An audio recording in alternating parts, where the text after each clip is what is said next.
പത്തരമാറ്റ സീരിയലിൻ്റെ ഒരു കിടിലൻ എപ്പിസോഡാണ് കേട്ടോ പറയുന്നത്. അങ്ങനെ പുറത്ത് പോയി വരുന്ന നവ്യ റൂമിൽ വരുമ്പോൾ കാണുന്ന കാഴ്ച എന്ന് പറയുന്നത് ചന്തുമോളെ അഭി ചോറ് കഴിപ്പിക്കുന്ന ഒരു കാഴ്ചയാണ് കേട്ടോ. നവ്യ വന്ന് കയറുമ്പോൾ തന്നെ കാണുന്നത്. എടാ നീ ഇതെന്തു ഈ കാണിക്കുന്നത്? നീ ഇപ്പോൾ വന്ന് ഈ കൊച്ചിനിപ്പോൾ ചോറ് വരെ കൊടുക്കുകയാണ്, നീയാണ് ഈ കൊച്ചിൻ്റെ തന്തേന്ന് ഇങ്ങനെ ചോദിക്കുകയാണ് കേട്ടോ. അഭി ഉടനെ തന്നെ ഞെട്ടി ഇങ്ങനെ നവ്യനെ ഇങ്ങനെ നോക്കുകയാണ്. അപ്പോൾ ഉടനെ തന്നെ ചന്തുമോൾ ഉടനെ തന്നെ പറയുകയാണ്, അയ്യോ ഇതല്ല എൻ്റെ അച്ഛൻ, ഇതല്ല. ഉടനെ തന്നെ നവ്യ പറയാം, അതെനിക്കറിയാടി, എനിക്കറിയാം, നീ ഈ മുറിയിൽ നിന്ന് എണീറ്റ് പോയെന്നിങ്ങനെ ആ കൊച്ചിനോട് ഇങ്ങനെ ദേഷ്യം പിടിച്ച് പറയാൻ കേട്ടോ. അപ്പോൾ ആ കൊച്ചാണെങ്കിൽ ഒന്നും മിണ്ടാതെ എണീറ്റ് മുറിയിൽ നിന്ന് ഇറങ്ങി ഇങ്ങനെ പോവാണ്. അപ്പോൾ അഭി അപ്പോൾ പറയുന്നുണ്ട്, അയ്യോ മോളെ ചോറ് കഴിച്ചിട്ട് പോ, അല്ലെങ്കിൽ ഇനി ബാക്കിയുള്ള പണി കൂടെ എന്നെ ഏൽപ്പിക്കും എന്നൊക്കെ ഇങ്ങനെ ചന്തുമോളോട് പറയാൻ കേട്ടോ. ചന്തുമോളാണെങ്കിൽ ഭയങ്കര വിഷമത്തോടെ മുറിയിൽ നിന്ന് ഇറങ്ങി പോവാണ്. അങ്ങനെ നവ്യ പറയണ്ടടാ, ഇപ്പോൾ എനിക്ക് കുഴപ്പമില്ലാത്ത രീതിയിൽ പൈസയൊക്കെ എൻ്റെ കയ്യിലുണ്ട്, എനിക്കതുപോലുള്ള വരുമാനമൊക്കെ എനിക്കിപ്പോൾ കിട്ടി തുടങ്ങിയിട്ടുണ്ട്. നമ്മൾ സാമ്പത്തികമായിട്ട് നമ്മളിപ്പോൾ നല്ല രീതിയിൽ നമ്മളിപ്പോൾ മുന്നോട്ട് പോയിക്കൊണ്ടിരിക്കുന്നത്. അതുകൊണ്ട് എനിക്ക് എൻ്റെ ഭർത്താവിന് എനിക്ക് കിട്ടുന്നതിന് ഇത്തിരി പൈസ പകുതി എങ്കിലും തരുന്നതിനൊന്നും എനിക്കൊരു കുഴപ്പവുമില്ല. ഞാൻ നിനക്ക് പോക്കറ്റ് മണി ആയിട്ട് എന്തെങ്കിലുമൊക്കെ തരാടാ, എനിക്കതിലൊന്നും പ്രശ്നമില്ല. പക്ഷെ നീ ഇങ്ങനെയുള്ള കാര്യമൊന്നും നീ ചെയ്യാൻ പാടില്ല എന്നിങ്ങനെ പറയാൻ കേട്ടോ. അപ്പോൾ നിൻ്റെ അഭിയാണെങ്കിൽ എടി അത് പിന്നെ ഇപ്പോഴത്തെ അവസ്ഥയിൽ ഇങ്ങനെയൊക്കെ ചെയ്താലേ പറ്റത്തുള്ളൂ. അല്ലെങ്കിൽ കഴിഞ്ഞ ദിവസം തന്നെ അമ്മായി പറഞ്ഞായിരുന്നു, ഞാൻ പറയുന്ന ജോലി ഒന്നും ചെയ്തില്ലെങ്കിൽ അനന്തപുരം തറവാട്ടിലെ ഷെയർ പോലും നിഷേധിക്കുമെന്ന് ഇങ്ങനെ പറഞ്ഞായിരുന്നു എന്നിങ്ങനെ നവിയോട് പറയാനുണ്ട്. അപ്പോൾ നവി പറയുന്നുണ്ട്, എടാ അങ്ങനെ നിഷേധിക്കുമെങ്കിൽ നിഷേധിക്കട്ടെ, എനിക്കിപ്പോൾ അതിനുള്ള വരുമാനമൊക്കെ ഇനി അവരെനിക്ക് ഇനിയും അവരെന്നെ തന്നെ ജ്വല്ലറിയുടെ പരസ്യത്തിനായിട്ട് എന്നെ വിളിക്കത്തുള്ളൂ, ഇതിലും വലിയ എമൗണ്ടാണ് അവർ ഓഫർ ചെയ്തിരിക്കുന്നതെന്നൊക്കെ അഭിയോട് പറയാനുണ്ട്. അപ്പോൾ അഭി പറയുന്നുണ്ട്, എടി അവരുടെ ഇൻ്റർവ്യൂവിൽ നിന്നെക്കാട്ടി മികച്ച രീതിയിലുള്ള പെൺകുട്ടികളൊക്കെ അവിടെ വന്നതാണ്.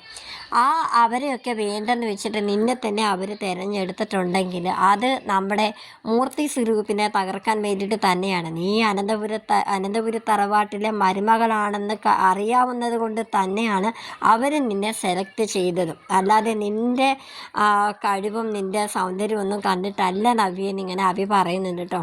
അങ്ങനെ നവ്യ പറയുന്നുണ്ട്, എടാ അതിപ്പോൾ എന്താണെങ്കിലും നമുക്ക് പ്രശ്നമില്ല, നമുക്കിപ്പോൾ കുഴപ്പമില്ലാതെ പോകാനുള്ള പൈസ എന്തായാലും AN ജ്വല്ലറി നൽകുന്നുണ്ടല്ലോ എന്നൊക്കെ പറയണം. ഇതേ സമയം താഴെ അനന്തപുരിയിലുള്ള എല്ലാവരും, മുത്തശ്ശനും ആദർശും അച്ഛനും അമ്മാവനും എല്ലാവരും കൂടെ ഇരുന്ന് TV-യിൽ AN ഗ്രൂപ്പിൻ്റെ AN ജ്വല്ലറിയുടെ പരസ്യം, നവ്യ ചെയ്യുന്നതിൻ്റെ ആ ഒരു പരസ്യം TV-യിൽ ഇങ്ങനെ കണ്ടുകൊണ്ടിരിക്കുകയാണ് കേട്ടോ. കുറേ കഴിഞ്ഞപ്പോഴത്തേക്ക് മുത്തശ്ശൻ പറയാണ്, ആദർശ മോനെ അത് അങ്ങോട്ട് ഓഫ് ചെയ്തൊക്കെ ഇങ്ങനെ പറയാൻ കേട്ടോ.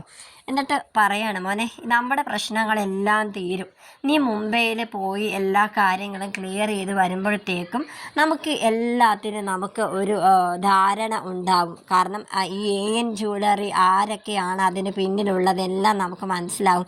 അതുകൊണ്ട് ആദർശ നീ എത്രയും പെട്ടെന്ന് മുംബൈയിലോട്ടൊന്ന് പോയിട്ട് വാ എന്നൊക്കെ ആദർശിനോട് സംസാരിക്കാൻ കേട്ടോ.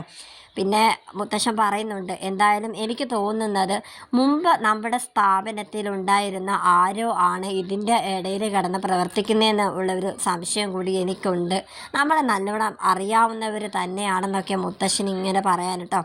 അങ്ങനെ ആദർശ് പറയുന്നുണ്ട്, എനിക്കും അത് സംശയം ഇല്ലാതില്ല മുത്തശ്ശ എന്നൊക്കെ പറയണം. പിന്നെ നന്ദുവിനെ കാണിക്കുന്നുണ്ട് കേട്ടോ. അവളാണെങ്കിൽ അനി ഇതുവരെ കോൾ ചെയ്തില്ലല്ലോ എന്നും പറഞ്ഞുകൊണ്ടിരിക്കുകയാണ് കേട്ടോ. അപ്പോൾ ആ ഒരു സമയത്ത് തന്നെ നവീൻ നന്ദുവിനെ കോൾ ചെയ്യുന്നുണ്ട്. അപ്പോൾ ഫോൺ കയ്യിലിരിക്കുന്നത് കൊണ്ട് തന്നെ പെട്ടെന്ന് തന്നെ അവൾ കോൾ അറ്റൻഡ് ചെയ്യുന്നുണ്ട് കേട്ടോ. അപ്പോൾ നവീൻ അപ്പോൾ മനസ്സിൽ ഇങ്ങനെ പറയുകയാണ്, എൻ്റെ കോൾ അവൾ പെട്ടെന്ന് തന്നെ അറ്റൻഡ് ചെയ്തല്ലോ എന്നിങ്ങനെ പറയുകയാണ്. അങ്ങനെ അവളോട് സംസാരിക്കുകയാണ്. നവീനപ്പോൾ പറഞ്ഞാൽ ഇതുപോലെ ഒരു കേസ് ഇങ്ങനെ പഠിച്ചുകൊണ്ടിരിക്കുകയാണ്, അങ്ങനെ ബോറടിച്ചപ്പോൾ നന്ദുവിനൊന്ന് വിളിക്കാമെന്ന് വെച്ചു എന്നിങ്ങനെ പറയാണ്.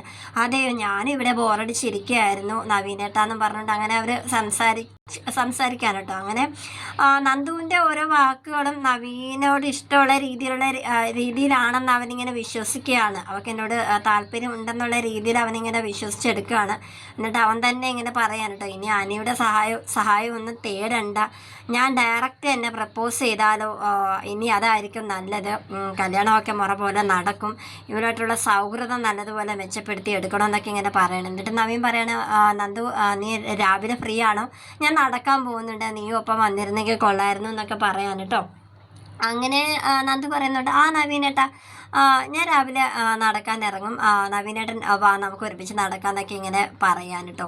അത് കഴിഞ്ഞ് ഫോൺ കട്ടാക്കിയതിന് ശേഷം അനി വിളിക്കുന്നുണ്ട്. അനി വിളിക്കുമ്പോൾ തന്നെ ഇവള് നവീനേട്ടൻ എന്താ ഇപ്പോൾ വിളിച്ച് വെച്ചതേ ഉള്ളൂ എന്നിങ്ങനെ പറയാൻ കേട്ടോ. ഉടനെ തന്നെ അനിയുടെ മുഖമൊക്കെ ഇങ്ങനെ പോയിട്ട് അനി പറയാണ്, എന്തിനാ അവൻ എപ്പോൾ ഇടയ്ക്കിടയ്ക്ക് നിന്നെ എന്താ ഇങ്ങനെ വിളിക്കുന്നതെന്ന് ഇങ്ങനെ ചോദിക്കാൻ കേട്ടോ. അപ്പോൾ നന്ദു പറയാണ്, ആഹാ ഈ എല്ലാ ആണുങ്ങൾക്കും ഉള്ള പോലെ നിനക്കും ഈ സ്വഭാവം ഉണ്ടോ, ഇങ്ങനെ വേറെ ആണിങ്ങനെ കോൾ ചെയ്യുമ്പോഴത്തേക്കും കാമുകിമാരെ കോൾ ചെയ്യുമ്പോഴത്തേക്കും ആ ഒരു സംശയരോഗം എന്നൊക്കെ ഇങ്ങനെ പറയാനുണ്ട്. അപ്പോൾ അനി പറയുന്നുണ്ട്, എനിക്ക് അങ്ങനെ ഒന്നുമില്ല, ഞാനല്ലേലും എന്തിനാ സംശയിക്കുന്നത്, അവനും നിൻ്റെ നല്ലൊരു ഫ്രണ്ട് അല്ലേ എന്നൊക്കെ ഇങ്ങനെ പറയാൻ കേട്ടോ. അനി എനിക്കറിയാം നീ അങ്ങനെയുള്ള ആളൊന്നും അല്ലാന്നൊക്കെ ഇങ്ങനെ പറഞ്ഞിട്ട് കോളിങ്ങനെ വെക്കുകയാണ്. അപ്പോഴും എനിക്ക് ഭയങ്കര സങ്കടമാണ്. കാരണം നവീൻ ഇങ്ങനെ ഒരു ഇഷ്ടമുള്ള കാര്യം ഇതുവരെ നന്ദുവിനോട് അവൻ തുറന്ന് പറഞ്ഞിട്ടില്ല. അപ്പോൾ ആ ഒരു ടെൻഷനിലൊക്കെ ആയിട്ട് ഇരിക്കുന്ന അനിയെ ഇങ്ങനെ കാണിച്ചുകൊണ്ടിരിക്കുകയാണ്.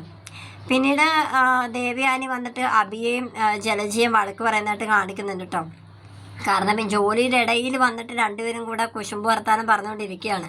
അങ്ങനെ ജലജ പറയുന്നുണ്ട്, അബിയോട് പറയുന്നുണ്ട്, ഇപ്പം ഞാൻ ആകെ കറുത്തു പോയില്ലേ, ഞാൻ അടുക്കളയിൽ കിടന്ന് കഷ്ടപ്പെട്ട് ഇതാ എങ്ങനെ ഇരുന്നതാ എൻ്റെ ചർമ്മം എന്നൊക്കെ പറഞ്ഞുകൊണ്ടിരിക്കുകയായിരുന്നു. അബിയോട് പറഞ്ഞുകൊണ്ടിരിക്കുകയാണ്. അപ്പോൾ അബിയും പറയുന്നുണ്ട്, അപ്പോൾ എൻ്റെ കാര്യമോ അമ്മക്ക് എൻ്റെ കാര്യം, അപ്പം നിനക്കിതൊന്നും കിട്ടിയാൽ പോരാ, ഞാനും കൂടെ നീ ചെയ്ത് വെച്ചതൊക്കെ അനുഭവിക്കുന്നതെന്നൊക്കെ ഇങ്ങനെ രണ്ടും കൂടെ പറഞ്ഞുകൊണ്ടിരുന്നതിൻ്റെ ഇടയിലാണ് ദേവയാനി വന്ന് അടുത്ത ജോലി കൊടുക്കാനുള്ള ഇതൊക്കെ പറഞ്ഞുകൊണ്ടിരിക്കുന്നത്. അപ്പം നാളെ ഒരു പൂജ നടക്കുന്നുണ്ട്. ആദർശമായ മൊബൈലോട്ട് പോകുന്നതിനെക്കാട്ടും മുന്നേ ആ ഒരു പൂജ നടത്താമെന്ന് വിചാരിച്ചു. അതുകൊണ്ട് പൂജാമുറിയും അതുപോലെ തന്നെ ചെടിക്കൊക്കെ വെള്ളമൊക്കെ ഒഴിച്ചേക്കണമെന്നൊക്കെ ഇങ്ങനെ പറയാൻ കേട്ടോ രണ്ടുപേരോടും. അപ്പോൾ ദേവയാനി പോയി കഴിഞ്ഞിട്ട് രണ്ടുപേരും കൂടെ ദേവയാനീനെ കുറ്റം പറഞ്ഞുകൊണ്ടിരിക്കുകയാണ് ഇങ്ങനെ.